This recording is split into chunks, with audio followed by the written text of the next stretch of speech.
National crush Rashmika Telugu star hero rowdy boy Vijay Deverakonda పెళ్లి date leak అయింది. ఫిబ్రవరి 26న ఈ స్టార్ కపుల్ మూడు ముళ్ల బంధంలోకి అడుగు పెట్టబోతున్నారు. ప్రస్తుతం సోషల్ మీడియాలో స్టార్ కపుల్ పెళ్లి శుభలేఖ వైరల్ అవుతుంది. ఫిబ్రవరి 26న రాజస్థాన్లోని ఉదయ్పూర్ ప్యాలెస్ లో రష్మిక విజయ్ వివాహం జరగనుంది. ఇద్దరి కుటుంబ సభ్యులు క్లోజ్ ఫ్రెండ్స్ ని మాత్రమే పెళ్లికి పిలిచారట. మార్చి 4న హైదరాబాద్ లోని తాజ్ కృష్ణ హోటల్లో గ్రాండ్ రిసెప్షన్ నిర్వహించనున్నారు. సినీ రాజకీయ ప్రముఖులకు ఆహ్వాన పత్రికలు పంచడంతో విజయ్ రష్మిక పెళ్లి గురించి అందరికీ తెలిసిందే. తెలంగాణ ముఖ్యమంత్రి రేవంత్ రెడ్డిని స్వయంగా కలిసిన విజయ్ దేవరకొండ సీఎం ను పెళ్లికి ఆహ్వానించారంట. ఇక గీతా గోవిందం, డియర్ కామ్రేడ్ సినిమాల్లో విజయ్ రష్మిక కలిసి నటించారు. ఆ తర్వాత వీళ్ళు కలిసి వేరే ఏ సినిమా కూడా నటించలేకపోయారు. కానీ గీతా గోవిందం టైం నుంచే వీళ్ళిద్దరి మధ్య రిలేషన్షిప్ మొదలైందనే వార్తలు వినిపించాయి.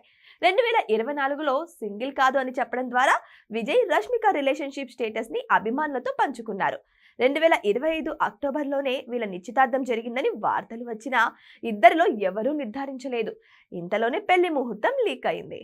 విజయ్ దేవరకొండ రష్మిక మందన వివాహ వేడుకను ఆన్లైన్ లో స్ట్రీమింగ్ చేయడానికి టాప్ ఓటీటీ ప్లాట్ఫామ్ నెట్ఫ్లిక్స్ 60 కోట్ల రూపాయలు ఆఫర్ చేసిందట. కానీ ప్రైవసీకి ప్రాధాన్యం ఇచ్చిన స్టార్ కపుల్ నెట్ఫ్లిక్స్ ఆఫర్ ని తిరస్కరించినట్లు వార్తలు వచ్చాయి. కర్ణాటకలోని కూర్గ్ ప్రాంతానికి చెందిన రష్మిక కన్నడ సినిమాలతో ఇండస్ట్రీలో అడుగుపెట్టారు. చలో మూవీతో తెలుగులో మెరిసి గీతా గోవిందం సినిమాతో స్టార్ హీరోయిన్ అయ్యారు.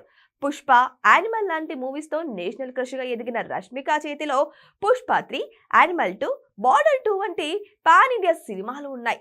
మరోవైపు Vijay Deverakonda rowdy Janardhana, kingdom part 2 చిత్రాలతో బిజీగా ఉన్నారు. పెళ్లి తర్వాత వీళ్ళిద్దరి కెరీర్ మీదే ఫుల్ ఫోకస్ చేస్తారని మూవీ లైనప్ ద్వారా అర్థమవుతుంది.